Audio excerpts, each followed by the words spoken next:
Hey, yo, it's me, Pops Van Marmalade, and you're watching the Comics-Related Madness Network. Uh-huh. So come get some. CromCon.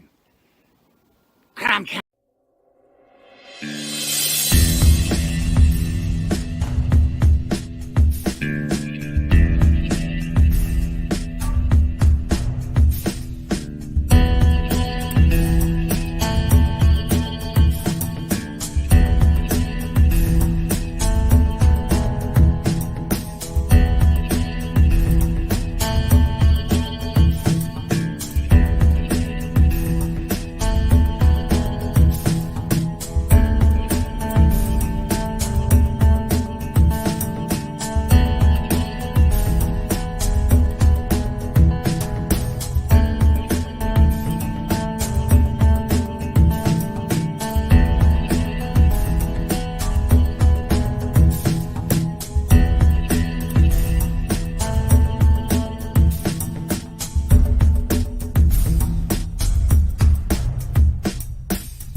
Welcome to Mobamalls.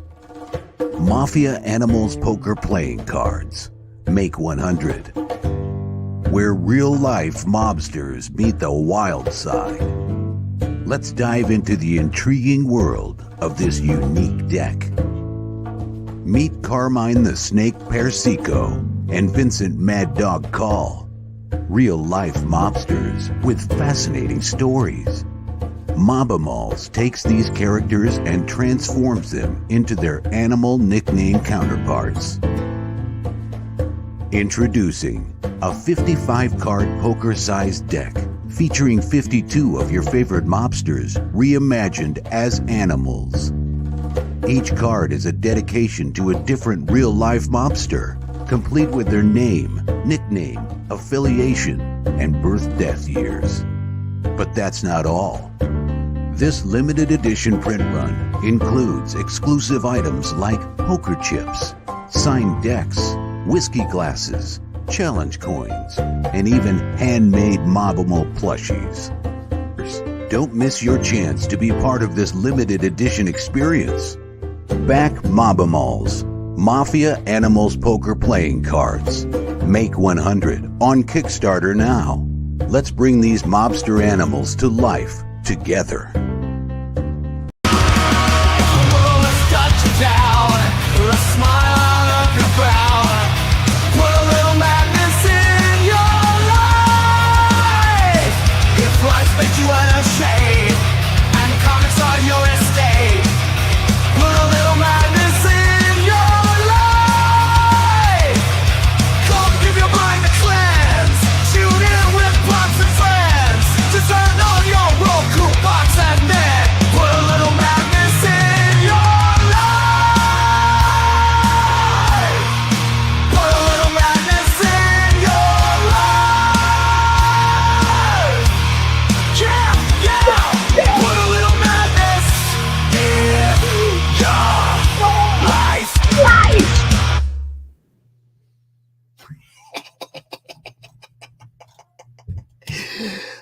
That thing. I like it. It's loud. It's rowdy. And it's true.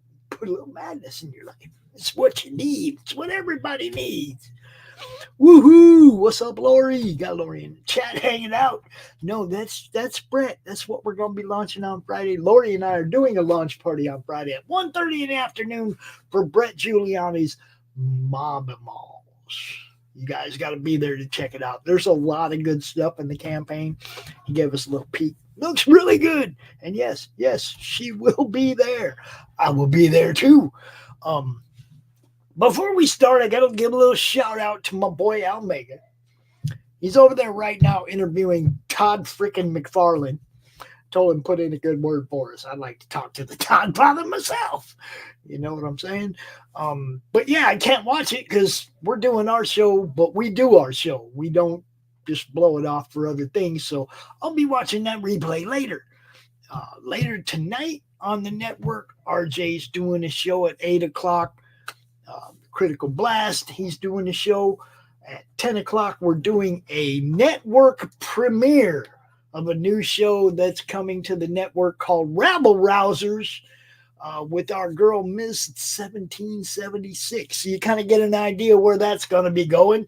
All right. It's going to be good, guys. 10 o'clock tonight. Check out that replay. We'll be getting in sync with their shows too going forward. We just brought in Flip City Magazine, just got in sync with their shows going forward. The network's growing. We ain't stopping anytime soon, yo. You know what's up. So, all right, without any, I'm free on March 5th. Todd McFarlane, it's my birthday. Come on the brew. You need to go over to Al's show right now and say that. Over to Al's show right now on YouTube and say that. Comic Crusaders. Go tell Todd to come to the madness. You know what I'm saying.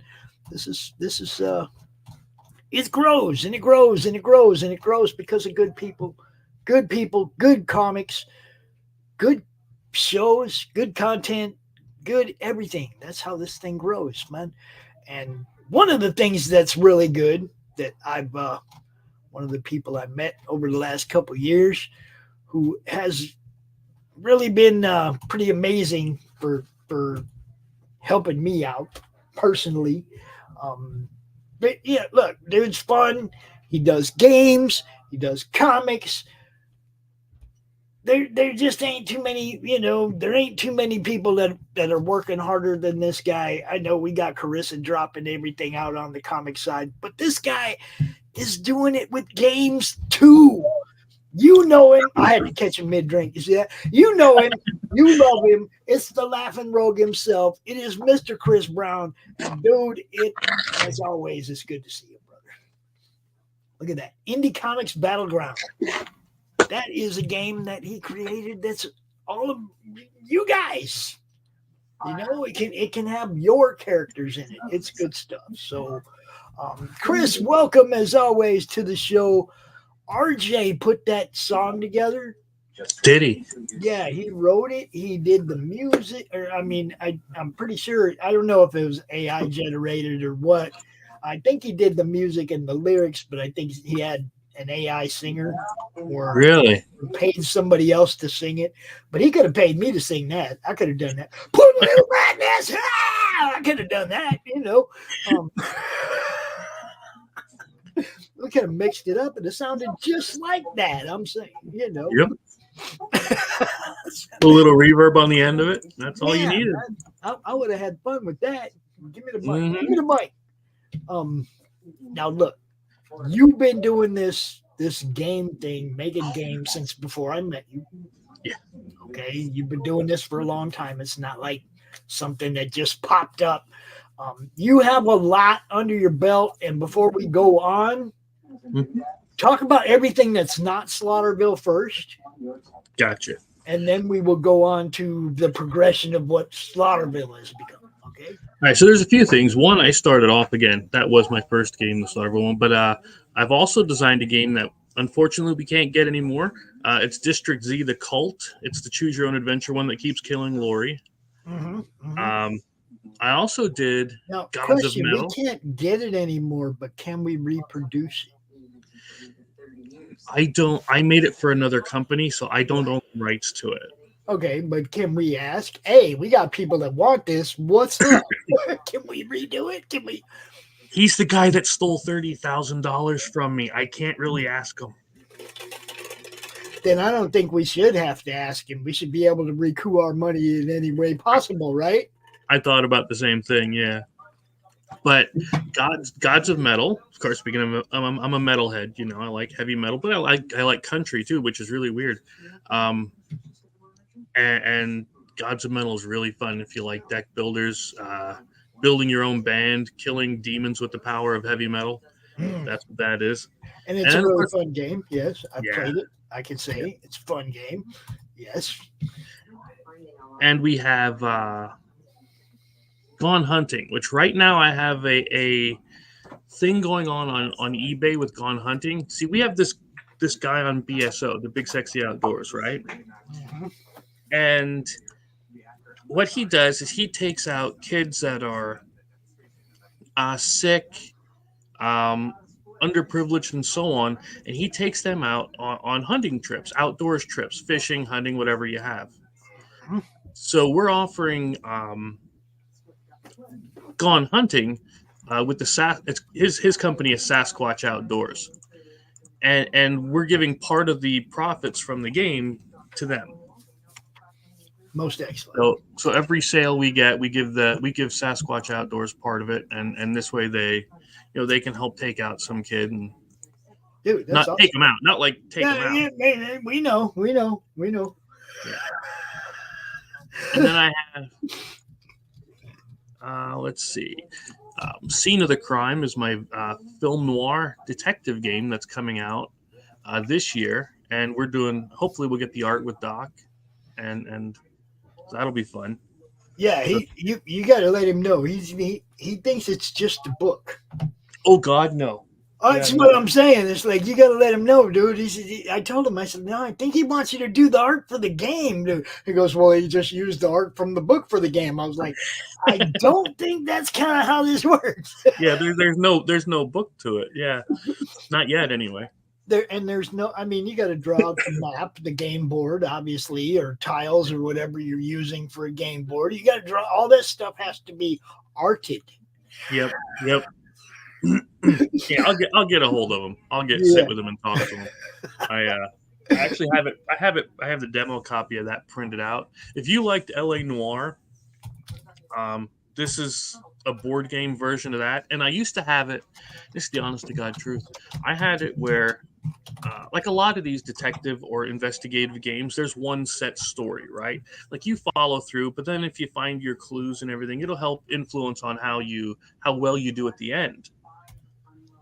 Then a friend of mine, Kevin, the one that was used to be on the streams with me before we moved, he goes, but I want it randomized. I don't want to know what crime I want to know the initial crime I'm investigating, but how I get to the end, I should be able to get there any way I want.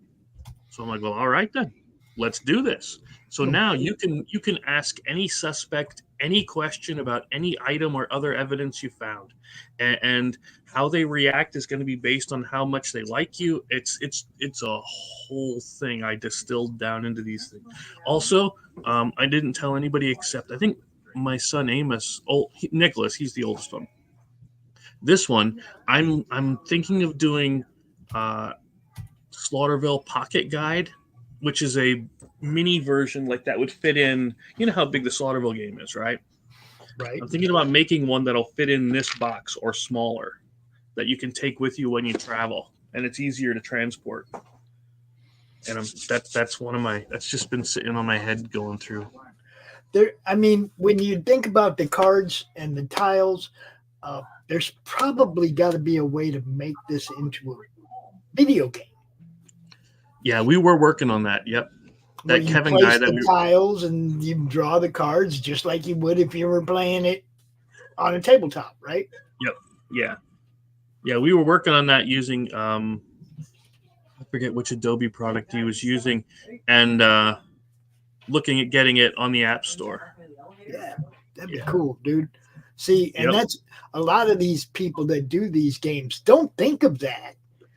But basic card games and piece placement games, that's kind of easy to do with a computer, right?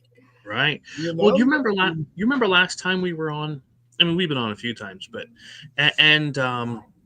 you know me, I'm terrible with names. It's one of my curses. Okay. But they asked about making the short videos like as they were in Slaughterville, right? Right. And I'm like, go for it, because I want to do that too.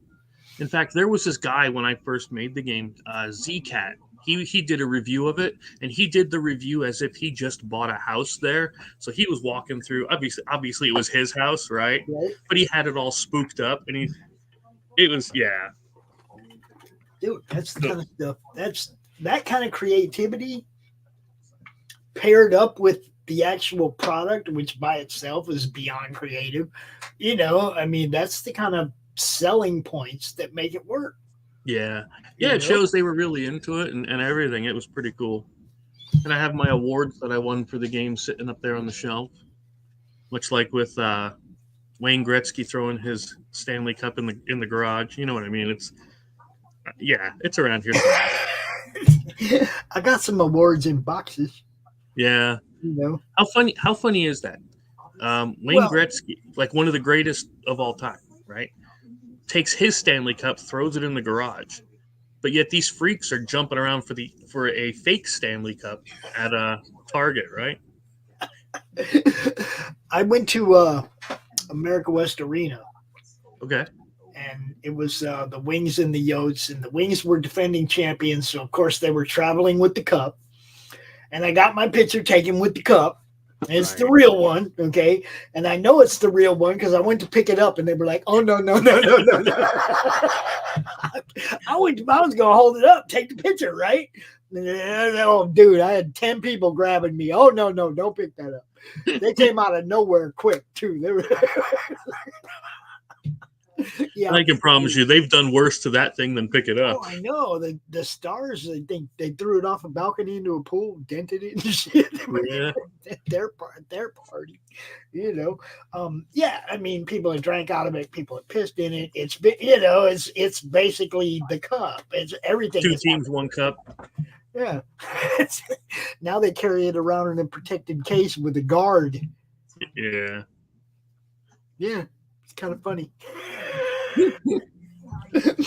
So you went through gaming and gaming and gaming, and then you decided that this one game you started with, the game that started it all, how did it become a comic? What was it designed that way in the beginning?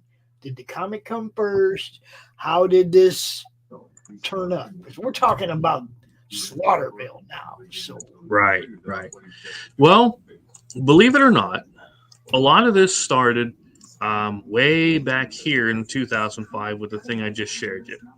there you go. And I wrote this sucker once when I was a security guard while I was going to school. So I wrote this novel way back when. And that brought out because I always loved stories. You know, I love telling stories and all of this.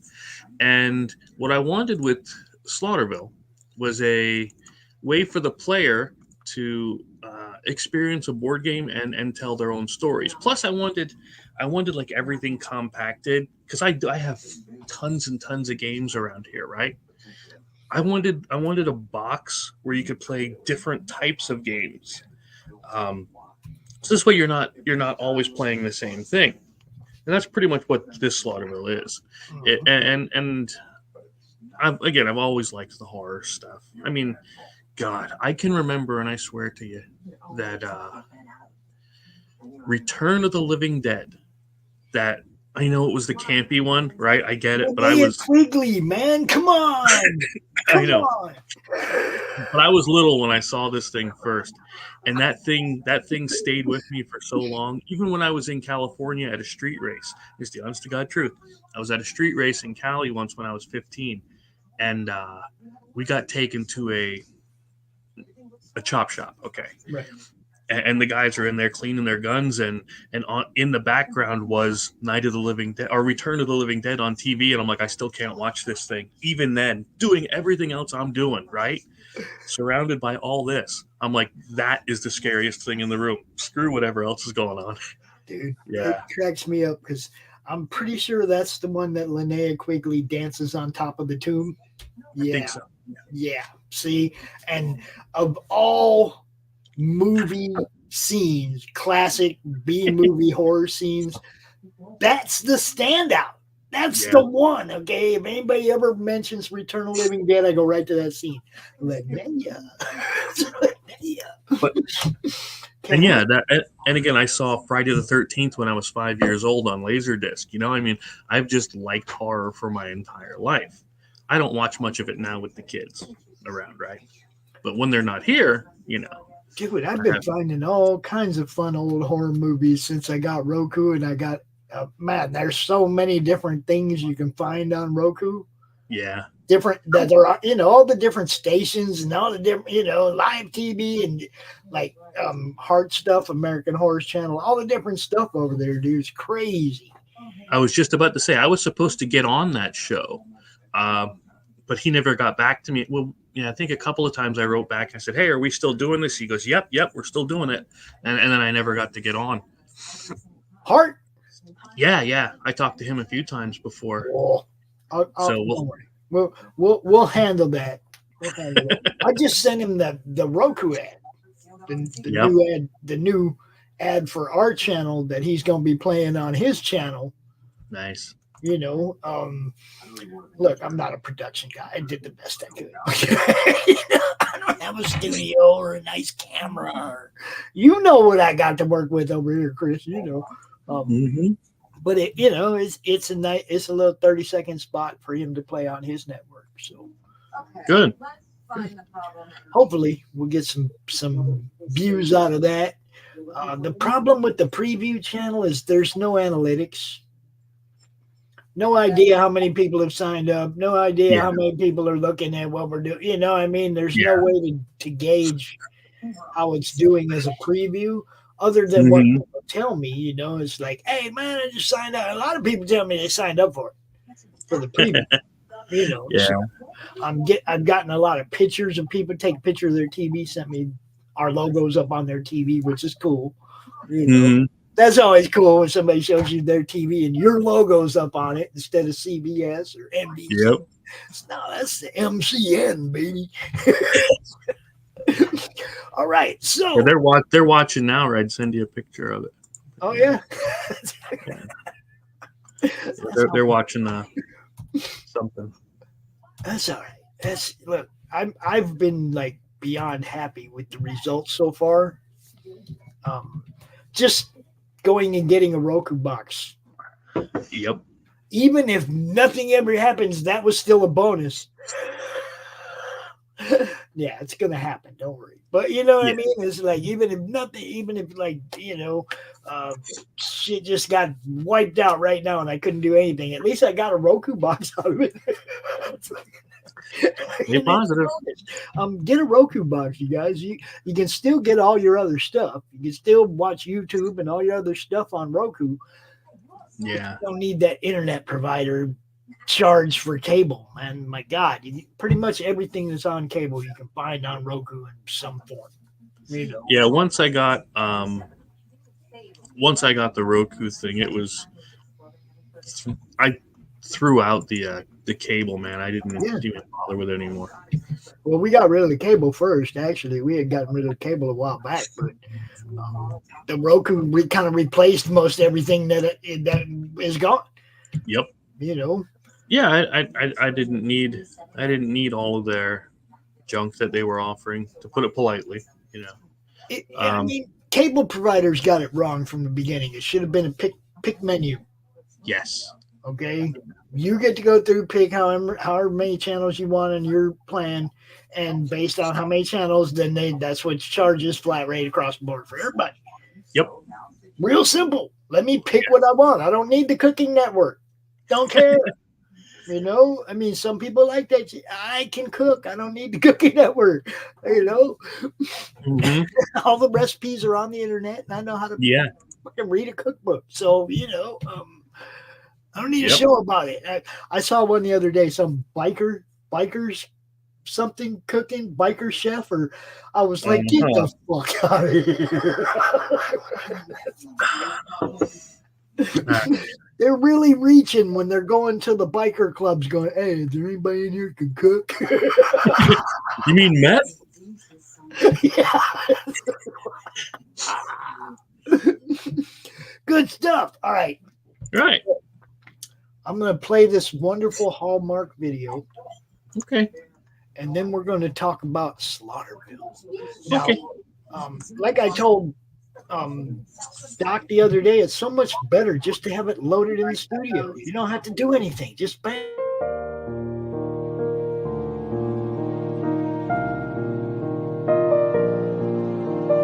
In a small town, unlike any other, Lisa and her husband Ray were away from home for a long time. The stress of the world brought them back to their homestead to recharge. The entire family is reuniting once again for a time of faith, food, and fun. The whole town is invited. Come join Ray and his family for the feast of a lifetime. Welcome to the picnic. Slaughterville Book 3, The Cannibal Rednecks, is a 66-page, full-color story of love, loss, and family, set in the small town of Slaughterville. Look for it on your favorite crowdfunding platform. There you have it. You should be looking for it there. You should be. Mm-hmm. So here we go. I decided I'm looking at that and I'm like, yeah, I've done the horror videos. I've done all different kinds of like the heavy metal stuff, right? With those games. What is the exact opposite of horror that I could think of? And I'm like, Hallmark Channel. We're gonna make this a Hallmark Channel exclusive. So I thought that was pretty good. It's beautiful. It really is. It's the last thing you think when the music starts. Yep. Last thing you think is you're going to get a Slaughterville video. Okay. You don't think about rednecks and cannibals or any of that. It just kind of creeps up on you. I love it. I love it. You know, it's got such a friendly feel to it. Yeah. Slaughterville seems like such a friendly town. It is. Yeah. Everybody loves you there. Yeah. The main street is filled with friendly faces. It's like Cheers. Everybody knows your name. Just everybody wants to eat you. Not everybody, just those guys, just the rest. Our story is one of family, love, and loss. Yeah, there's a if on the right there. That's actually a thing in Photoshop. That's it makes the book mock-up for you. So I mean, all my books look the same thickness, right? No, this one's going to be. Oh, did I tell you about the extra pages thing? You did, but you can tell everybody else. So the artist, after we upped it to 68 pages already because we did a couple double-page spreads. And they sent me a message the other day, and they said, hey, we want to give you 2 free pages and a cover at the end of this. So I'm like, okay, I will gladly take you. He said, you guys don't have to do that. I'm not, I'm more than happy with what you're doing. And they said, no, we want to give you 2 free pages and a cover. I'm like, sweet deal. So, can't turn that down. It's just going to keep growing, is what you're saying. Yeah, I think we're at like 70. It'll be 70, 74 pages or so.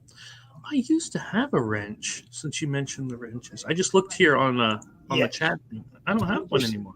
You will. Say something in the chat on YouTube, and you will. Say something, and you will.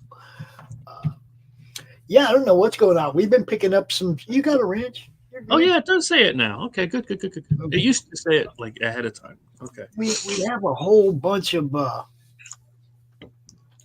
new stuff going on, like with the network. Brought in a couple new shows. Right. I'm trying to juggle in new shows and whatnot, but this is still what it's all about. Mm-hmm. What Monday Madness is still really what it's all about. Promoting indie comics, indie creators, getting eyes on what they do.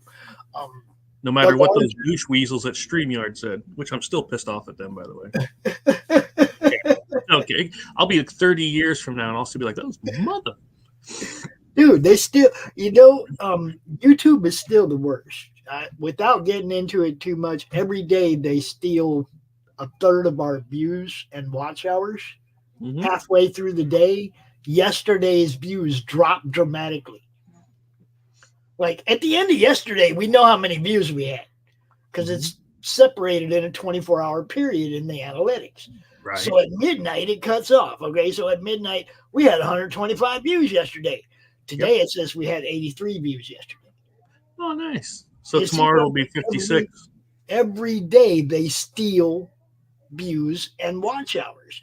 Our subscribers keep going up, but none of the other numbers do. That makes 0 sense.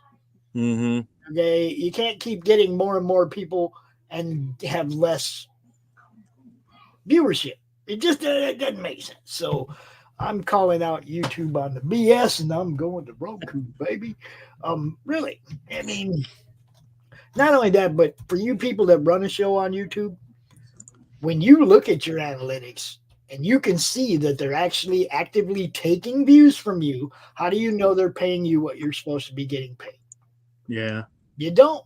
You don't have any idea, because I showed Chris the other day on my channel where one show had 3 different numbers for how many views it had at the exact same time. 3 different view counts. And it's like, so we have no idea if they're telling us the truth or not. Not only that, a Roku pays like 3 times as much as YouTube does for the ad revenue, guys. We're not going there for no reason. We're going there because it's better. You know. So this is the first page. yes. And what I wanted to do here was do a quick, like usually with horror, right? It's build up tension, give you a release, and then punch you in the face. Yeah. So I wanted to give a real quick thing of that just to show you this is what you're expecting. So she's afraid, right? She can see somebody walking behind her, and then she's reaching in her purse, probably for mace or something, and then it's just this guy going home. So she's like, "Oh, thank God, I'm not going to get my face ripped off." That's when she gets her face. When you get your face ripped off, as soon as you think everything's cool. And then she wakes up in the cage inside the Cannibal Redneck's larder, and you can see the other body part, which I, again, am real surprised Kickstarter let me put those pictures up, but they did. Do you remember the stuff they took down? The last time they took down a quick splash of blood from the slasher. Yeah. Yeah, so I had There's to put no stickers blood on. dripping. That's why. Yeah. But so I have severed heads, body parts, all that kind of good stuff. And then Daddy Ray standing there kneeling there with his cleaver.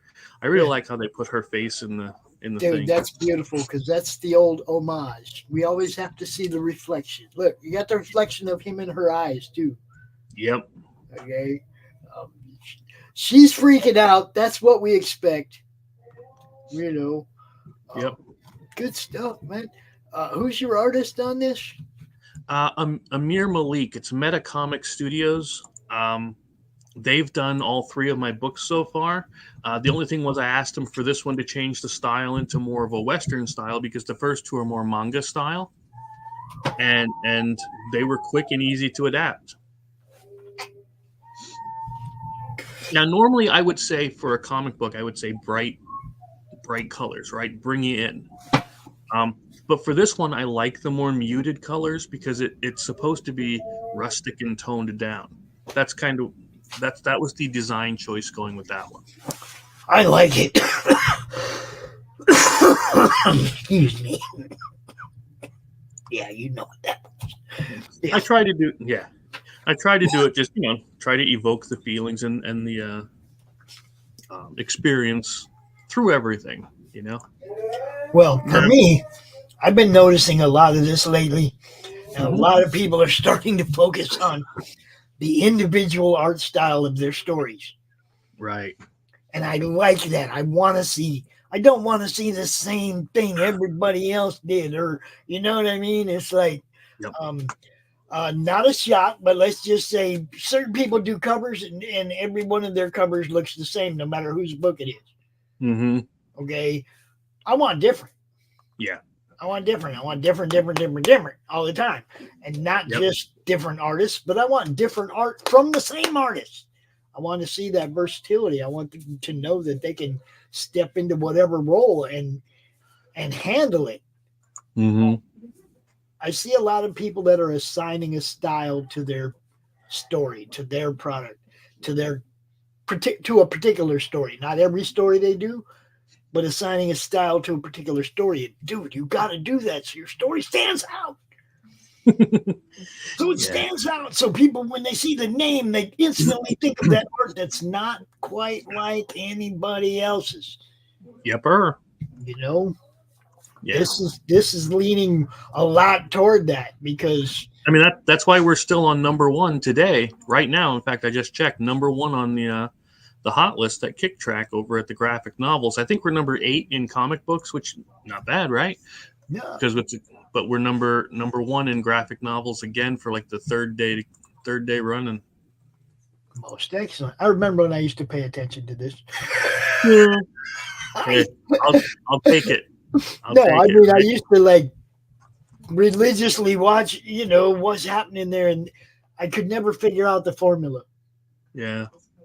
It's like, okay, what algorithm is tripping this book to be there, and what algorithm's tripping that book to be there, and I couldn't figure out how it worked, so I just quit paying attention. Yeah.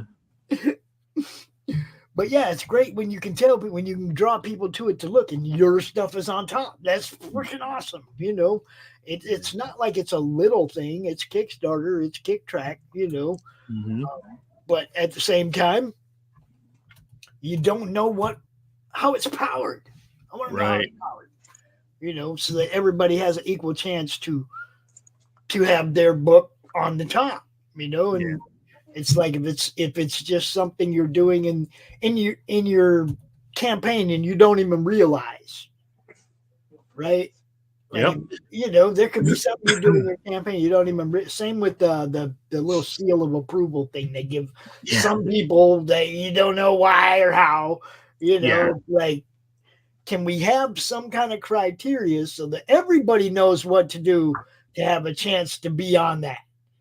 He said, I've been making the products for about 10, 15 years now, and I've never gotten the seal of approval or project we love, whatever that is. Project we love, yeah. I've had different people tell me different things. I had one guy tell me that if you list your team and talk about team up near the top of your Kickstarter page, they look at you more. They put you in consideration for that. But then I've seen some that got it and their team's all the way at the bottom. Yeah, I fund it anyway. That's all I matter. Yeah. I mean, look, it's anything that gets eyes on what you're doing is great. Yep. Okay, so like you said, being on the top of the Kickstarter list, being on any list, anybody extra that's promoting what you're doing, woohoo! Yeah. Because eyes, dude. Speaking of eyes, I was asked to be a judge for the Heroic Awards, right? For writing, and I'm kind of thinking about it. I know I put Slaughterville up for one, so I'd have to rescind that, but I'm thinking about it just for the exposure kind of a thing. I'd rather you left your book in there. I was also approached. Okay, and I'm not going to do that. I'm not going to say this guy's book's better than those other three people's books. Okay. Yeah. I tell people how I feel. You can tell if I liked your book because I'm still talking about it 6 months from now. I'm promoting the hell out of the next one. I'm asking you to come back out on the show, whatever. You can tell if I like your books or not. Anybody who watched Sunday's show-offs and saw me go through the first half of this indie comic box right here, you know what I was fucking excited about and what I mean, look, if you're in the front of this box right here and I didn't show your stuff, then you probably know I'm not excited about it. But I don't go out and tell everybody that, or I don't put you in a competition with somebody else. You know what I mean? I got to promote everybody equally. Yep. I can't be that guy. Do me a favor and scroll down about a panel and a half. Oh, okay. Look at keep going. Keep going. I'm sorry. I like that though. Thanks. Yeah, that's actually, this is a continuation of last book, the one with the slasher. And it's showing the aftermath of, or I should say almost like the epilogue of what happened with the slasher thing. So yeah, it's putting a button on that one. I'm gonna be honest with you right now. I only read PDFs that I have to read. Okay. Basically, I wait till I get them in my hand. You know that. But there are a few PDFs that I've actually took the time to scroll through and read on the computer. That wasn't the job part. That weren't things I was proofreading. But you know what I mean? There have been a few. I did do that with Slaughterville too because I didn't have the hard copy. Okay. and it's not that I wasn't supposed to have one. Chris came over here and we hung out, and he forgot to leave one. I forgot to grab one. He had a whole bag of them, and they were even out on the table and shit. And I still forgot to put one away for me, man. That's not the first time I've done that too. It's not the first time I've done that where I forgot to take something that somebody had given me. Just, I forget. What is up? We got Whitefire Comics. This guy just did his thing on Backer Kit too. So, make sure you drop your link over there, Doran. You know what's up. But yeah, this right here is what I remember. This guy laying out. But what I like, what they started doing is in a lot of comic books, right? We have so many trails and tails, I guess you would say, on the word balloons. What we did in order to help minimize the clutter on the page, you can see more art, is if you look at the top left 2 panels, or top left, down one, down. Beautiful, right there. Yeah, you see how there's their little silhouette of their faces are in the dialogue boxes? So you know who's talking? Yeah. Exactly. Yeah. Yeah. We started doing that just to make it clear this one belongs to this guy. Yeah. I'm not sure who the Facebook user is. Oh, let me see. Can I tell by just what they said? Let me see. Oh, that's our boy Brett Giuliano. That is the Mobimals, DustBunnyMafia. You know him. He's one of our sponsors. Love that dude. I got to meet him last time I went to the con. Yeah. Yeah, good dude, man. Good dude. We had a blast. And I found out that he's working with other people that, so I went and I talked to Kaylin Smith at every con, right? Every con I go to, I spent a few minutes hanging out with her and whatnot, do a little interview. He has done some stuff with her, and I was like, oh shit, that just gave me something else to talk to her about. I'm gonna go talk to Kaylin. Hey, you got to do what you got to do, right? It's promotion. Every connection, every networked connection is another place to promote, another place to get eyes on what you do, or somebody for you to cross promote with, and everything. I just love it all, dude. Yep. I love what's been happening. We were on a show the other day, and everybody on the panel pretty much had met through the madness. And we're all working on different shit together. And there's nothing more I can ask for than that kind of networking that caused other people to get jobs, other people to make stuff with this person and that person that they might not have ever met. It's like, I love what this community does, man. I love it. Yeah, I think I got 3 or 4 covers and things through this. And dude, it's like what you do with the games.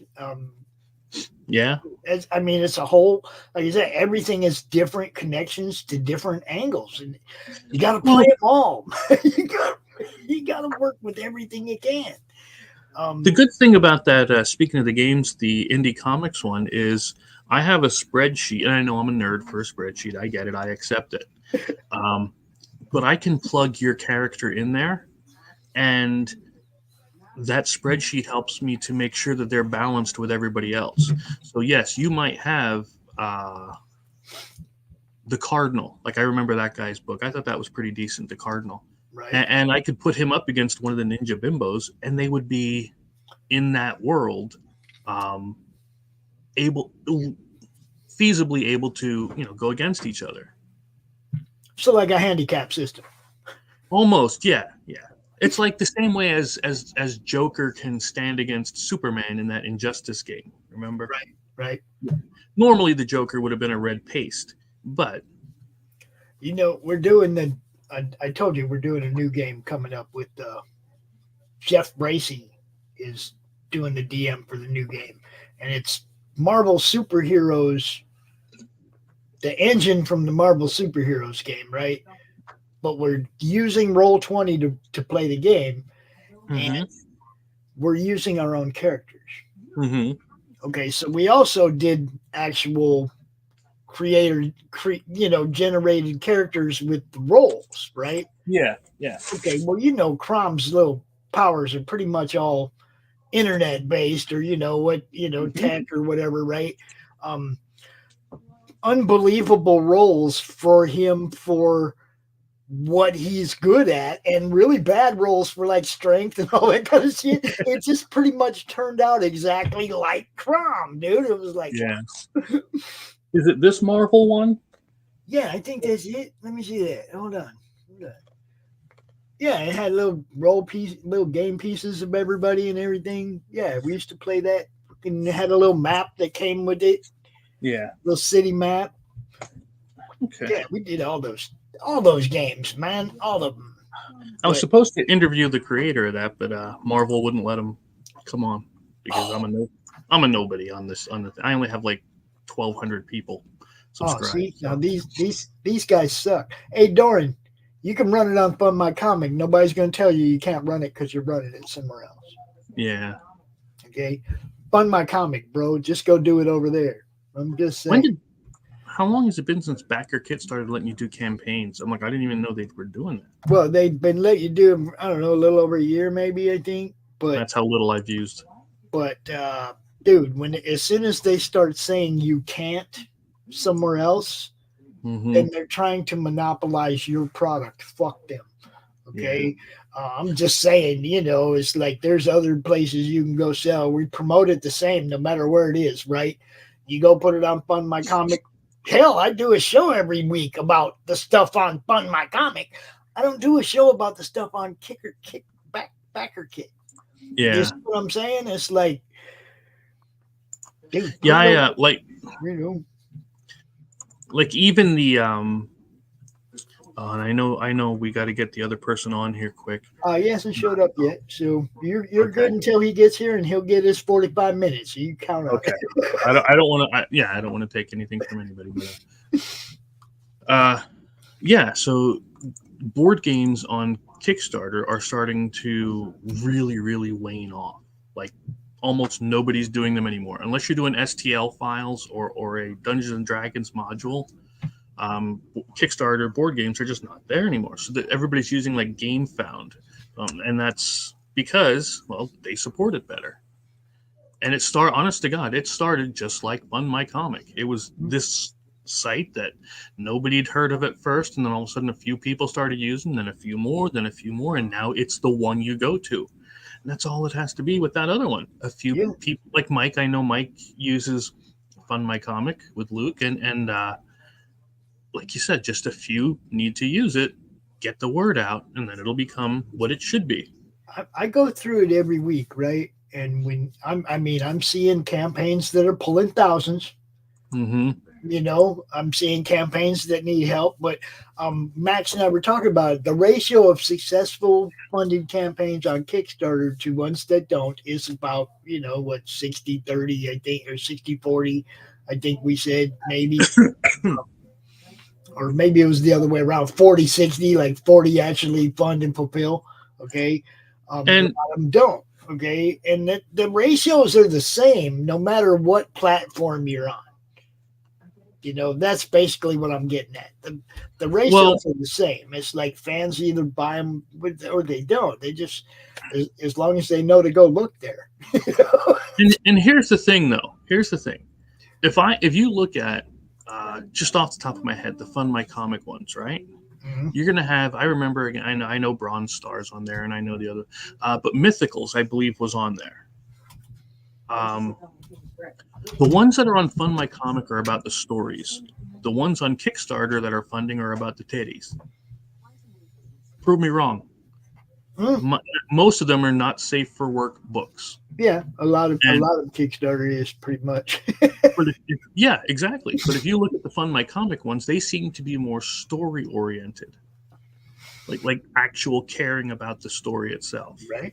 And that's something I'd rather have than drawings of boobs. All right, so this is how it is, folks. You've seen what there was to offer. Look, he's smashing through the stretch goals. Oh my God, yeah. Smashing through them. There's bookmarks, prints, I do have the next page. It's you just have to reload, but it's all right. We gonna have you back. You know that. yeah. We got 23 days left. He's well overfunded.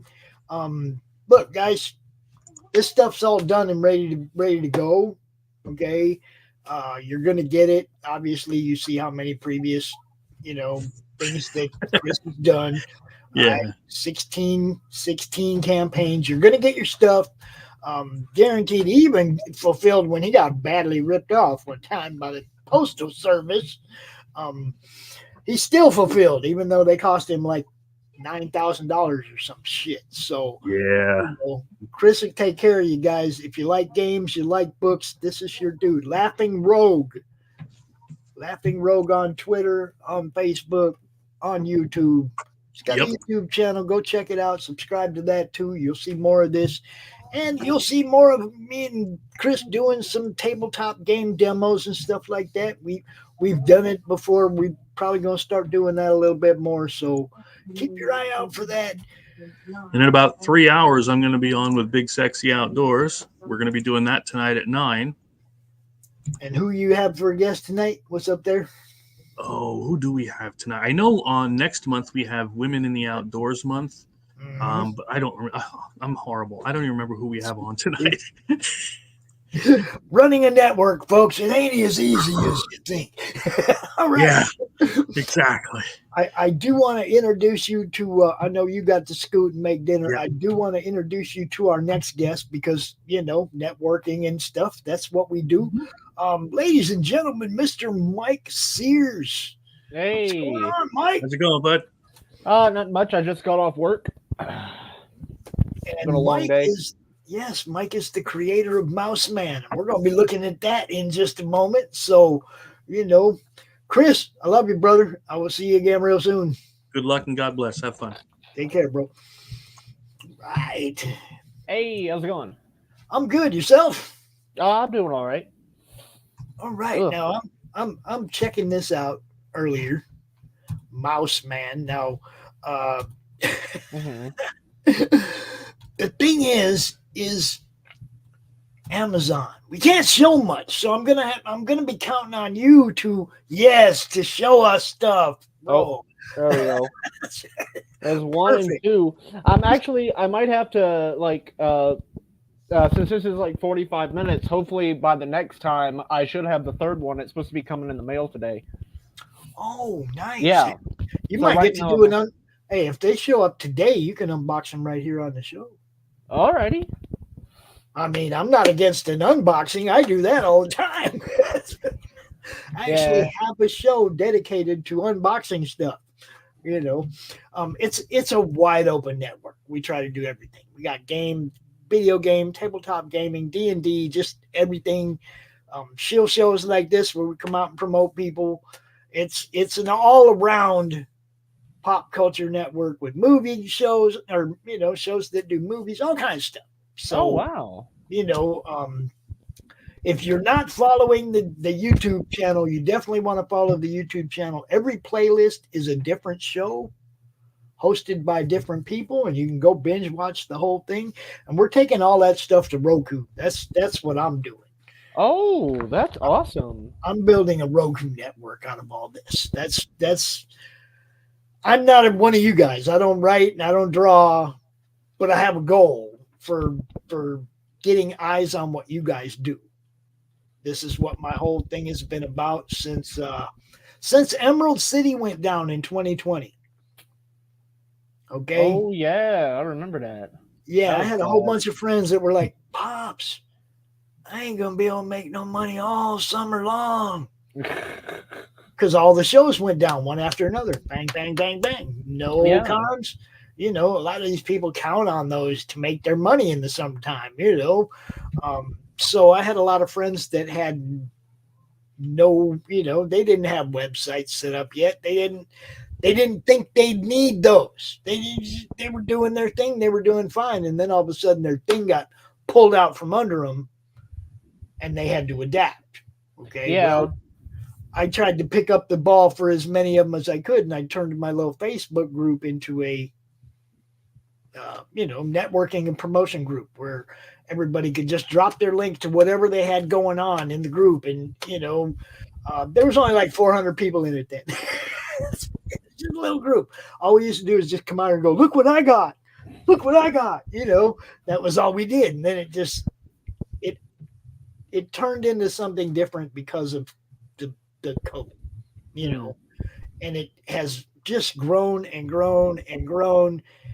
And, now that little Facebook group is like 2,800 people or something. And it's like a phoenix from the ashes, that, and it turned into a YouTube channel and it morphed off of to Twitter and all these other places that, I didn't know anything about. I just had a little YouTube group for look at my stuff, but then it became promotion, and promotion meant going in other places and building other things and making it bigger and better. And now it's like I've outgrown these things, not outgrown like in numbers, but in what I'm trying to build. Mm-hmm. I want an untapped audience. I don't want a saturated audience. YouTube is saturated. Yeah, it's real bad. Okay, there's not a lot of pop culture stuff on Roku. I'm going to go there and drop a whole channel, a whole network of different channels of pop culture stuff. So, I got to go. But mainly what it is promoting what people like you do.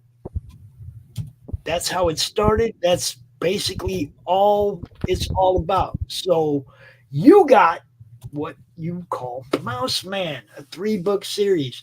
Yeah, about to be 4. It'll be 4 in February.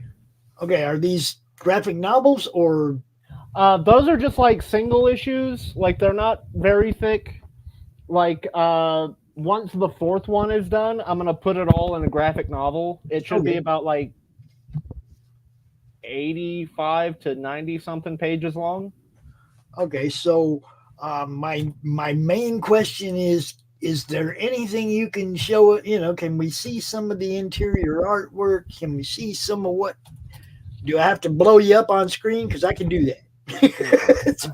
It's weird. This it's mirror image. There we go. I just want to give everybody an idea of the art style and stuff, so they know what it is that you are presenting to them. Yeah. If you have it in art files that you can just share a screen and show the files, if that's easier for you, we can do that too. But that actually I keep forgetting that I can do that. Yeah. You want to share screen and just not like show them the whole PDF, but if you want to give us some sample work, that'd be awesome. Let's see if I can figure out how to do that. Right down at the bottom of the screen where it says present. Click on that, and then it should say share screen. You got to have what you want to share pulled up and ready to show, but then it'll give you, Okay, let me get that real quick. Let's see. It's Mouse Man. Where are you at? There we go. Takes a second because this computer is kind of old. That's all right. Look, I've been doing this StreamYard thing for 4 years, and I've pretty much been watching it evolve as they keep adding different features and whatnot. But there's stuff I don't have a clue how to do on this thing. Yeah. Let me see real quick. All right, here's present. Yep. Share screen, and then you'll have a box will open up and it'll say Windows, and you just show, open that up, and it should show any tabs you have open in Windows, and you click on the one you want. All right. Window. Here we go. Oh, that's handy dandy. There you go. Right. Just like that, folks. We're in. Yeah, that's the first page. All right, so tell us a little bit about where you came up with this idea and who is Mouse Man. Well, his name is Eddie Mouseman. It's originally a sequel to this one comic I did, Rabbit Man, which was kind of the same thing of a dude in a suit or a little kid in a suit, but this is like a full-grown guy. And after a while of doing Rabbit Man, I kind of got tired of it, and decided to like change it up. I originally was gonna move fully over into like video games and stuff, like making them. I actually have 4 video games, like little bitty projects that I did, and I just started one this morning before work. But I actually got in touch with lesser known comics. We had been going back and forth for a couple of years, and they decided to help me with my art, like publishing it and stuff. And I'll be learning more about that. I think there's a Kickstarter that'll be going live in February. I think February 12th is the date. But there's also another Rabbit Man story they got going, which that will be hitting pre-sale whenever the website is finally up. But Mouse Man started originally as like a story that sort of made fun of made fun of those like we live in a society type people. Like this guy does drugs and like kind of flips out, and you slowly start figuring out why he flipped out and how and what's going on. And then around that time, I started seeing a therapist and started trying to date this woman who had never seen one. And she kind of found out. Well, I told her I was seeing a therapist. I even brought that up to her, and that offended her. She's not really a fan of therapy. And that's sort of what brought on the newer versions of the where Mouse Man is going, of just like this little weirdo who was a drug addict, never did anything about where he's like what he's done and the type of person he is, and slowly his life just kind of starts falling apart. It's kind of like the old Cerebus the Aardvark. There you go. Cerebus. It's like that. Cerebus is good. Yeah. Yeah. I like and I was talking to Chris about this and a couple other people recently. I am a fan of styling the art to your story. Okay. Everything doesn't have to be the perfect art. Yeah. You know what I mean? These are comics. Okay. It's not Renoir. Yeah, that's one thing of why I gravitate towards indie comics over like a lot of like normal comics. It's like after a while they all kind of look the same, but when you go get indie comics, like you don't know what you're gonna get or how it's gonna look. Exactly, and you get different, because people are not afraid to draw the style that they see their story in, and then stick with it. Okay. Yeah. What's up, Blue? Lou Pond's in the chat, and another person that you might want to talk to about possibly being on her show in the future. Laurie does the Tuesday Morning Brew, and it's a great show. You might want to check that out. Oh, yeah, I'm actually off work on Tuesdays, so that would actually line up perfectly if I could get on there.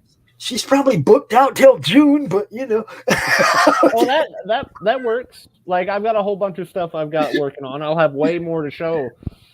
No, she's not booked out that far, but she is one of the shows that people on our network that people are on. They want to be on Laurie's show. You know what I mean? It's like that's like one of the popular shows on the network. People like, Pops, can I get on Laurie's show? I don't know. Are you available on Tuesday mornings at 11? That's the hard part. And she knows that too. It's like this, it's, scheduling is always the hardest part of this. A lot of you guys have regular jobs. Like you say, you're off on Tuesday. Well, that just happens to work out. But most people are off on the weekend. Tuesday they're working. They're, man, I can't be on Laurie's show on Tuesday. You know what I mean? But dude, this is great. This looks. I don't think I'm off on Sunday. Do you draw this too? Yeah. Oh, dude. Like I don't like. Occasionally, I'll get someone to like help with a couple of pages or a cover art. But as far as like that, I'm I'm very like picky and like every detail, even if it's the most simplest shit, it has to be the way I see it in my head, or I'm not gonna like it. We have a collection of like I would like to work with somebody, like, but I would have to. But if it's something I'm working on. Well, yeah, this is the reason I asked is because on Sundays you said you're off on Sunday, and that led me to, do you draw this? Because on Sundays we have a collection of comic book artists that come out and do a 2-hour draw stream at 1:00 Eastern every Sunday.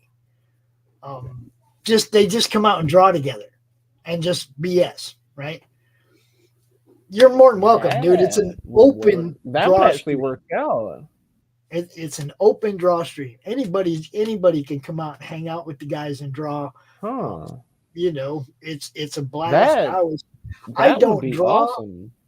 My goal with that show is to get 10 people out there drawing so that I can just sit in the backstage and change the screen. You know what I mean? I'm not an artist, so I feel weird being on the show.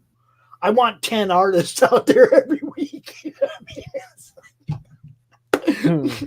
See, and Lou, that's another one. You need to come out to the draw stream too. Oh man, eye surgery sucks, dude. No, I've had eye problems a couple of times from work when I worked. I've never had it. Like, I'd rather just have. But yeah, man, I'd love for you to come join us for the draw stream. That'd be awesome. I will. Dude, I will send you the link every Sunday. I'll send you the link like an hour before the show or whatever. If you want to come hang out, you're more than welcome. I love this kind of stuff. And him, yeah, he knows. Oh, yeah, I would love to do that. It's always a good time, man. So Mouse Man is, like you say, you're doing the fourth story. It started with Rabbit Man. Are you just going to get the whole little varmint forest together in the end? Rabbit Man is actually 6 issues long. I mean, I'm waiting for. I mean, is there going to be more? Is there going to be Rat Man? Yes, there's going to be another issue of Mouse Man coming out in February. It was going to be in about a week, but I got a bunch of stuff I want to do with it. Cool. So after Mouse Man, do you have when you get tired I'm probably not going to do mouse? When you get tired of doing the mouse, are you going to do something else? Mm-hmm. I'm trying to. That's what I'm working on right now. Okay. I'm actually. Hang on. Stop screen. All right, there we go. Let me pull something up. This is something else I'm currently working on. It's going to be the next. I'm working on it slowly. There's literally not much to go off of right now.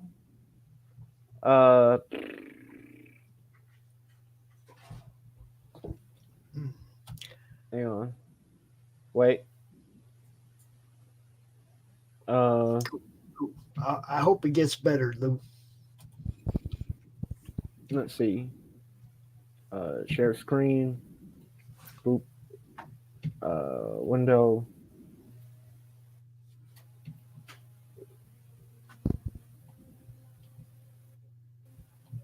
Did it work? Yeah, it's coming through. Right there. Oh. A game, huh? Yeah. Yeah. Or actually, but this is all I can show because I don't want to spoil what it is. Right. This. Yeah. That's about it. Nice. For this, but this is going to be the next thing that's going to consume my life after I'm done with Mouse Man. So is this like for as a phone app or a computer game or? Oh, it's a computer game. Okay. It's like the little RPG maker. like it's kind of like the old Final Fantasy games for the SNES, but I'm kind of working it to make it look like a DOS game. Yeah, that's what I Where was it's just gonna like say. the all black background and stuff. That looked totally old school to me. I liked it. Yeah. Like I want to make it look like it came out in like 1983. So one thing that I like to do when I'm talking to somebody is, I mean, I get sidetracked. I go here and there and everywhere. I'm not like the best interviewer, but I like to make sure that if there's something that you definitely want the people to know about, I want to give you that soapbox to talk about. You see what I'm saying? Well, so if I might miss something that you wanted to say, and I don't ever want a guest leaving going, I didn't get to talk about what I wanted to talk about. You see what I'm saying? Okay. So soapbox is yours right now, brother. Is there anything that you want to talk about as far as Mouse Man or past or upcoming projects?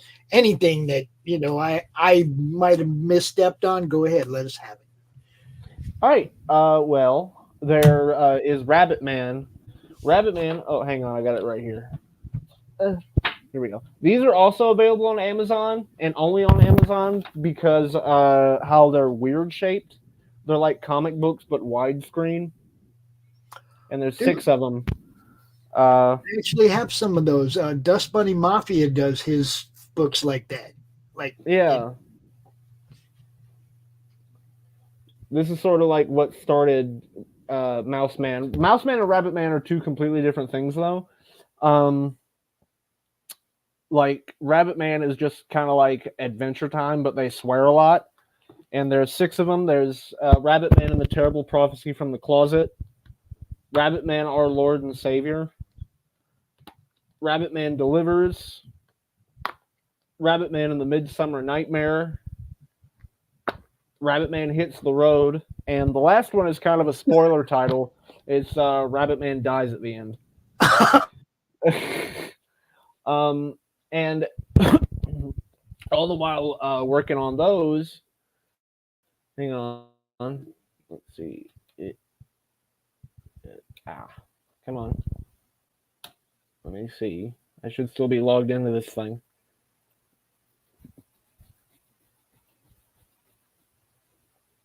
There we go.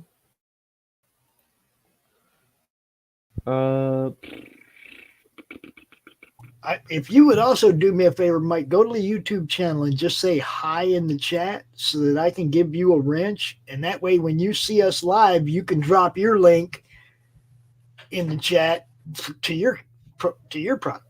You know what I mean?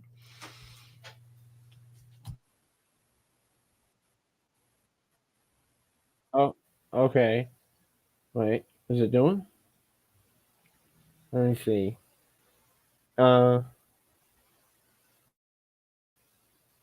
Let's see. Oh, my computer is being all weird. So, oh wait, there we go.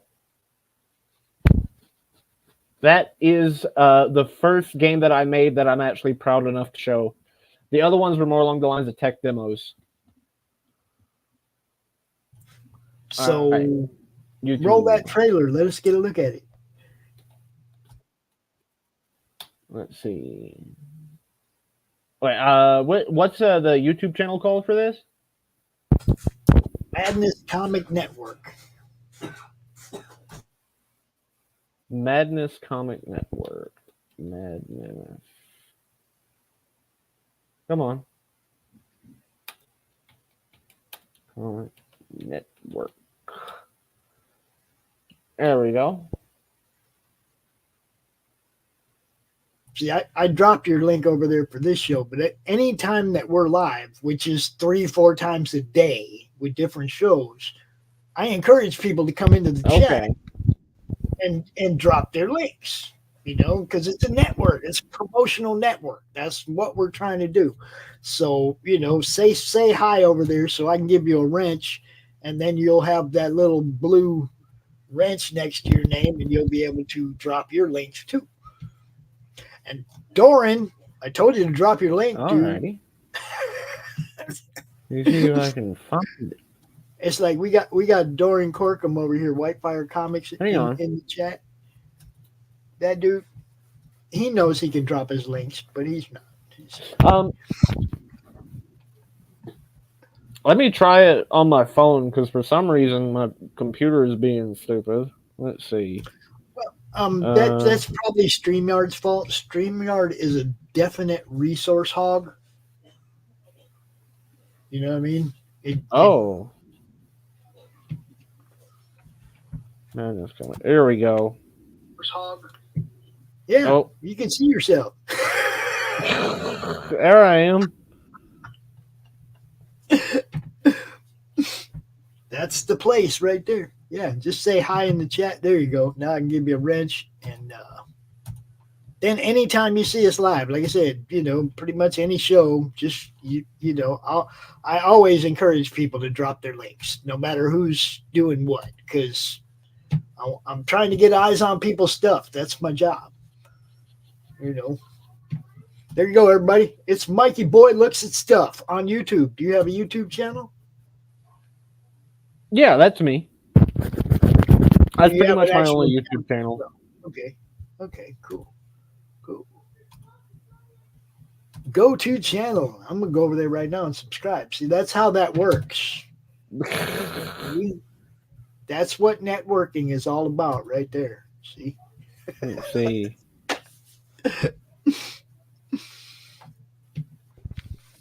Oh, and let's put this trailer on and see what happens here. For me. Oh.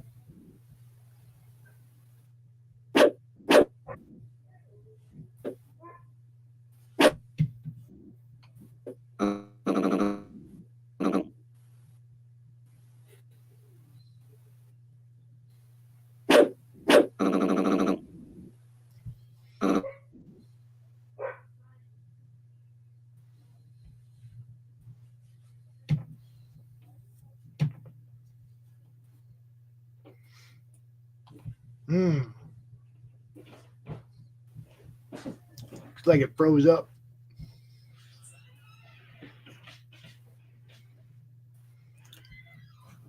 Yep, I think it killed him.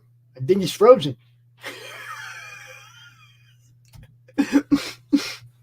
All right. What I'm going to do when he comes back is I'm going to try and get that link from him and go show it. Oh, yeah. He's back. Okay. Yeah, that didn't let you do nothing, man. You were frozen. Oh, and he's gone. See that? Yeah. Mouse Man over there on Amazon. You guys check it out. Go check it out. Go check it out. Go check it out. Hi, Laurie. Welcome back. Here we go. And he's back. Yeah, my computer does not like it when I do stuff like that, so I'm probably just going to have to wait on that. The trailer is on my YouTube channel if you want to try it on that end. Okay. Let me see. Where's that? Okay, it's the gameplay trailer. All right, I got it. See?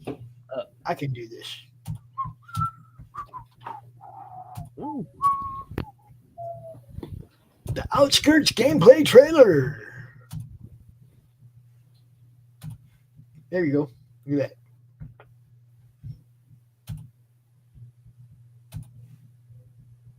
How about some volume, Pops? Like that up.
And also, just for anyone who decides to play that, I will say it is incredibly hard, and in a weird way, it's meant to be played in a specific way. But there is an easy mode. Like you'll find it. It's like a little red chest that appears after the first sequence of the game by the garage. Go to the little red chest, and you'll unlock the easy mode. Dude, that's cool. I like those things, man. And I was checking out the art. I like the little trailer, the little fifth wheel trailer. I was like, oh look, little houses and everything. I like the art on the layout. It's like it's simple, but you could see what everything was. That's fun. That's fun. I like it. And, it's like the same. I'm assuming the game you're working on now is going to be something like that. Something like that, but a little different. The thing I showed is, well, I have to change it because I was looking it up. The game was going to be called Witch Hammer, but there's like 10 things called Witch Hammer. I don't know, like if you can copyright the word witch or hammer or have them together, but the working title right now is Castle Witch Hammer, kind of like Castle Wolfenstein. But you're like this little warlock dude who has to go and save a bunch of like magical creatures from this person. And it's going to play very similar to that, but it's going to be a little different. And it's not going to be as hard now that I got a bunch of feedback from that last game that I made. So I'm assuming that you D&D and you do all kinds of different stuff, right? I've honestly never played a D&D game in my life. Really? Yeah.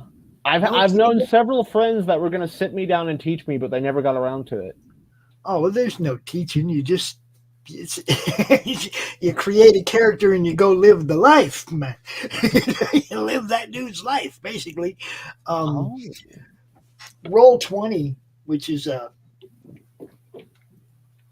website which hosts hundreds and hundreds of different D&D games, and all the dice roll and everything, and all that stuff is set up in the app, right? Okay, it's got all the rules. You can go look up what spells this guy gets at this level. Blah, all the stuff is all there like a cookbook. Yeah, it's like, Laurie, you just got to jump in with both feet. You don't teach somebody to play. They have it in them already. Okay. No, everybody knows how to roll. Everybody knows how to roll the dice. Okay. Everybody knows how to roll dice. You have the GM decides the rules in every game. It's going to be a little bit different. So it's just going out there. And it's being true to the character. Okay. My character wouldn't do that. Okay. So this is what my character will do. And then the GM works with what your actual character is. Okay. Even though it's his game and it's his world and everything, he's still going to be true to who your character is. You just play the character. You see, like a cleric, okay? I'm going to be true to the deity I worship, and I heal people, and that's what the cleric does, right? You stay true to the character, okay? So whatever kind of character I made a half-elf ranger. I shoot things with arrows. Mm-hmm. And that's how I started my D&D thing, It's like, but nobody had to teach me who I wanted my character to be. And I'm basically just playing my character. I mean, I'd probably be really good at it, considering I'm pretty much trying to make a living off of creating characters in my head. Dude, there's other things too, like Doc Blalock. He does a show on Wednesdays now at 1:00. Him and I have been playing the old Champions online game, which has a really great character generation. Like as far as like making their costumes and all that, they have a really good character generation program. Logging into the game and creating, in the beginning, you only get like 2 character slots, but you can create characters just to create a look. You know what I mean? Any size, whatever, all different kinds of costumes and the full palette of colors for every part of the costume and just everything, right? Mm-hmm. Really good character generator for designing your characters. You ever play Wasteland? Like the first one? I don't think I did play the first one, no. That's what Fallout, like the game's Fallout was based on. They were originally, the people that made that were gonna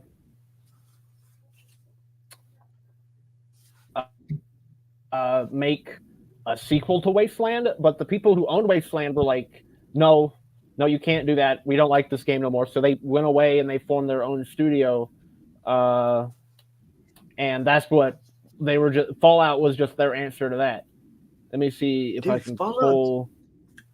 Fallout's one of my favorite games. I actually do a Fallout 4 live stream on the network. I've done like 29 episodes so far. I like Fallout. Oh. All right, let's see. Here we go. That game that I showed you, the Witch Hammer, is essentially gonna be Wasteland. Let's see. This isn't a video or anything, so my computer shouldn't hate me. Well, if it's a link you can send to me, I can always show it because my computer does do some things well. Well, let me see real quick. Oh, here we go. Yeah. Here we go. Yeah, that right there, the little screenshot, that's kind of what inspired me, but a little bit more MS-DOS looking. Is like I want like something that you can really light into, even though the game is only going to be like 2 hours long at most. Wasteland 1. Yeah, I never knew that about that being the precursor to Fallout. And I am a Fallout fan. I have 4 different characters in Fallout 4. Actually, hang on.